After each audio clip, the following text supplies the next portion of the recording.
Dear Jenny Moss, as I sit on my bed looking out the open window, I hesitate to close it, even though my nose is starting to feel numb with cold. It's only 40 degrees outside. But as I see a robin puffing up his feathers to keep warm, I think about Shadow. The way she finds peace in looking outside the window, when inside the castle everything is crazy and chaotic. Even though it's the middle of winter and the wind is freezing, she always has her window open. I feel connected to Shadow because I think she has more depth than most main characters in books that I have read.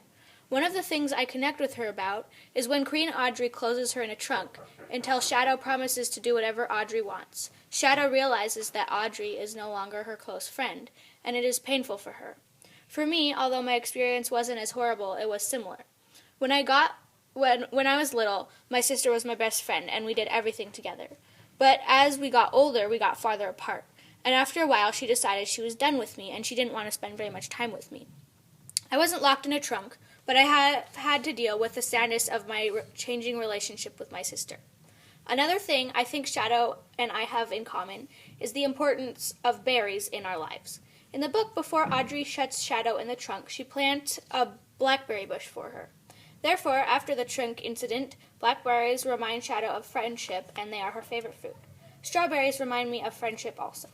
When I was 2 years old, my dad, my sister, and I would go strawberry picking in the field and forest behind our house. Strawberries were one of the first berries I remember picking, tasting, and eating fresh.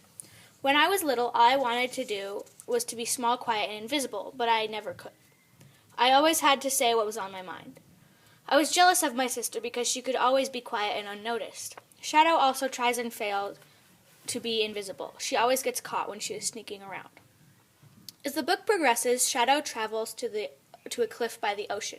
She was locked in a castle for such a long time, she had never been to the ocean or out of the castle gardens. As soon as she was free from the confines of the walls, she loved the outdoors. But what Shadow loved most is the ocean. I think that is true for me too. I like being outside and in nature, but the ocean is my favorite. At the end of the book, when Shadow learns that her father is dead and her mother was a goddess, I realize that I am really lucky to have all my family members. I realize that I'm very glad my sister is not as horrible to me as Queen Audrey was to Shadow. From your reader, Siena.